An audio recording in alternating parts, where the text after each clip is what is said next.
At the head. Everybody here? All right, so between the eyes here, there are these two strips of muscles. These are called the temporalis muscles. And then if we go down just at the dorsal edge of the head here, we'll see that on the side, there are these two triangle muscles on each side. Those are the depressor mandibulae muscles. And then just posterior to that, we have these strips of muscle on either side.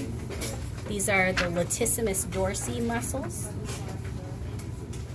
And then what I want you guys to notice is that there are these three white bones here that make up the urostyle. So the urostyle is a combination of the bones of the coccyx and the pelvic girdle.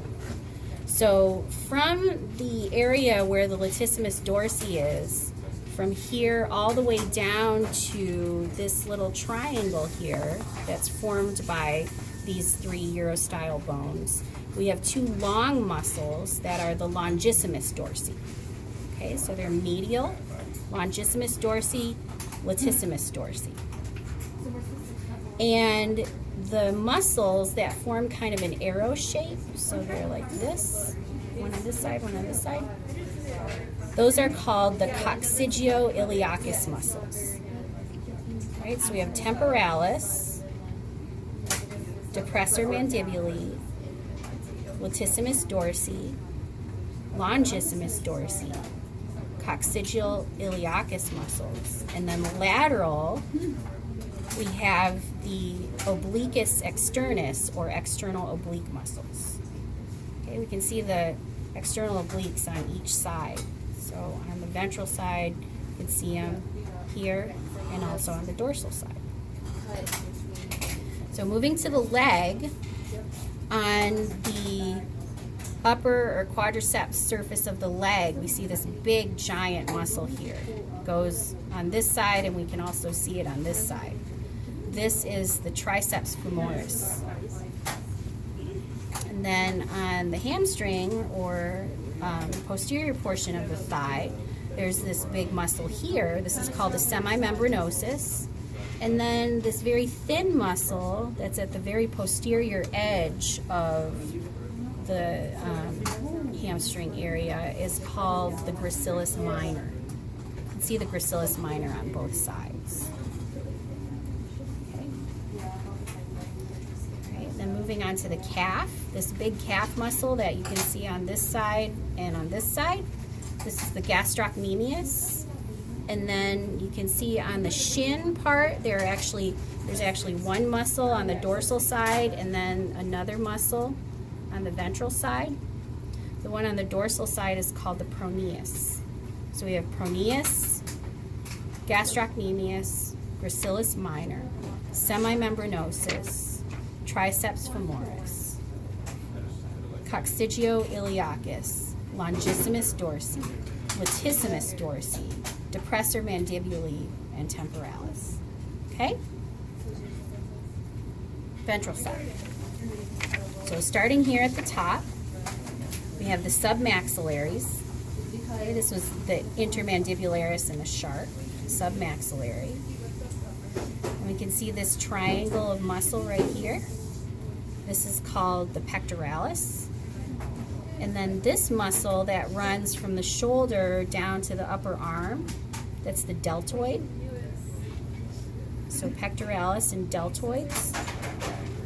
And then you can see that the frog has an 8-pack here. Those are his rectus abdominis muscles. And then the lateral edges around the rectus abdominis, where the muscles are kind of at a diagonal, those are your obliquus externus, or external oblique muscles. Okay, so when you go to find your thigh muscles on the ventral side, it's a little bit tricky. So the first thing I do is I look for that big muscle that I can see mostly on the dorsal side. That's the triceps femoris. And then I look for this triangle of this adductor group that's called the adductor magnus. And then just outside of the adductor magnus is this thin muscle that runs from the knee all the way to the midpoint. This is called the sartorius. Okay, so I took the sartorius up away from the adductor magnus. And notice that the upper edge of the sartorius is actually a really thick muscle. It's formed of two muscles. So if you kind of stick your probe in there, you can kind of tease away this little muscle here, which is the adductor longus. Okay, so I have triceps femoris, adductor longus, sartorius, adductor magnus, and this big muscle here, which is the gracilis major, and then the gracilis minor, which we can see on this side and on this side. Moving to the calf, we have the gastrocnemius, and then that second shin muscle up front here, which is the tibialis anticus. Okay, so tibialis anticus, gastrocnemius, gracilis minor, gracilis major, adductor magnus, sartorius, adductor longus, triceps femoris, rectus abdominis, obliquus externus, external obliques, pectoralis, deltoid, submaxillary. Okay? Now for the guts, what you have to do is you have to cut through your external obliques so that you can make this little flap. Pull it up like this. So when you do that, you're going to reveal, first of all, this big vein. And it runs from anterior to posterior. This is called the ventral abdominal vein. And you'll also notice that the heart up here has 3 chambers that we'll look at in lab next week. Okay, the heart has 2 atria and a ventricle. So we'll look at that. You'll also notice that the liver is pretty huge. Okay, so that's the big liver. And then if you kind of peel the liver away, I'm going to use my wimpy frog. Split this open just a little bit more. So lateral to the liver and the heart are these pink things here. These are the lungs.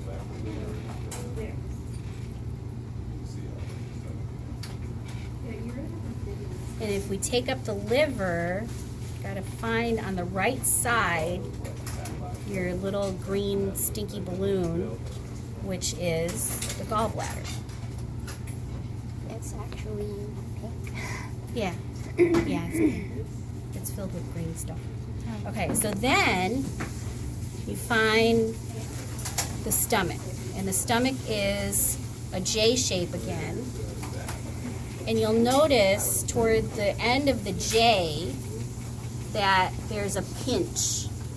Okay, so it kind of changes, kind of changes diameter just a little bit. That's where the small intestine starts.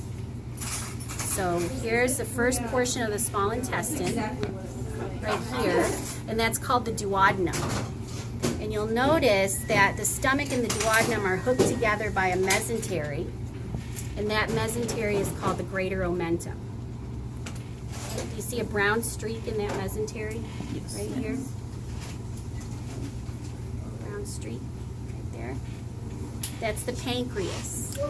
Okay, so the pancreas is found in the greater omentum. So if we follow the small intestine or the duodenum around, we'll notice that it starts to get super curly. See? It's really curly. Where it starts to get really curly, it forms the latter 2 portions of the small intestine, which are called the jejunum and the ileum.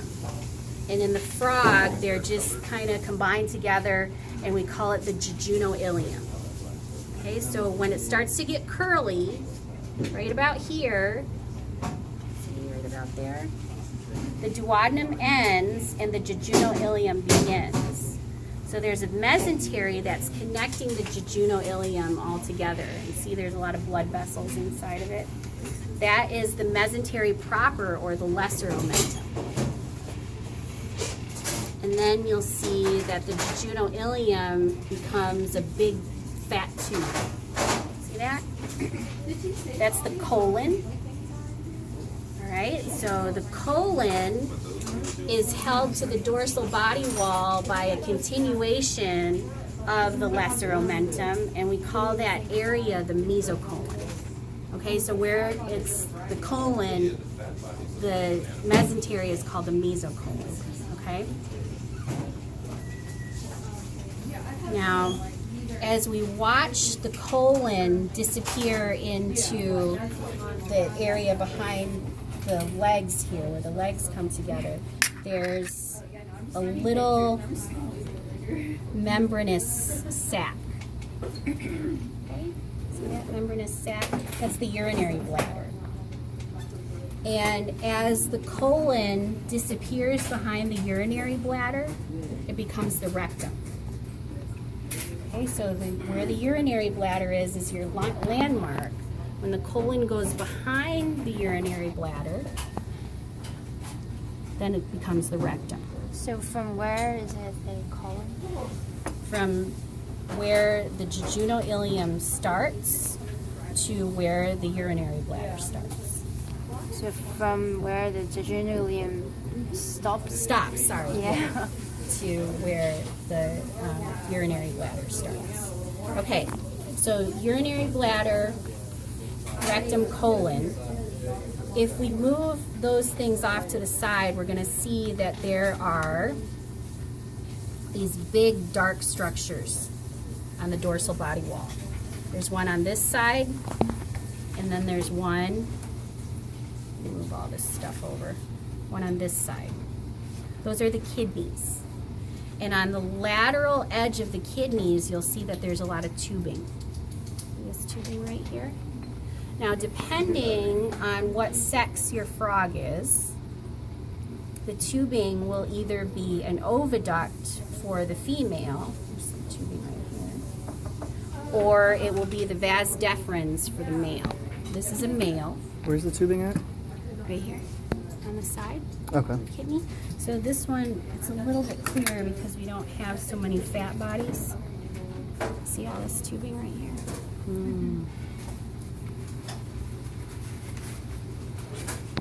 Okay.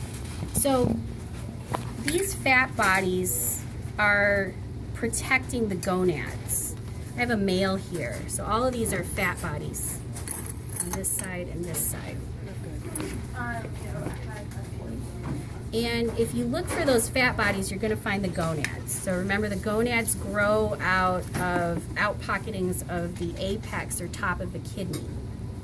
So here I find a bean-shaped little brown organ right here. That's a testis. In the female, see this black and yellow stuff right here? Those are all egg follicles, or oocytes. Yeah, the ramen noodles are oviducts. Oviducts. And then the gummy worms are fat bodies. So for both, like the lighter ramen noodles and the darker, those are both oviducts? This is oviduct here, this is fat body. What's like that black behind the oviduct? This right here? Yeah. Those are the eggs. Those This are the is eggs. ovary. Okay. In the ovary. In the ovary, gotcha. Yes. Okay? So the last thing we have to find is the spleen. So I'm going to find the colon and the mesocolon, and I'm going to look at the mesentery, and there's this big old bead thing here. That is the spleen. Okay? Good?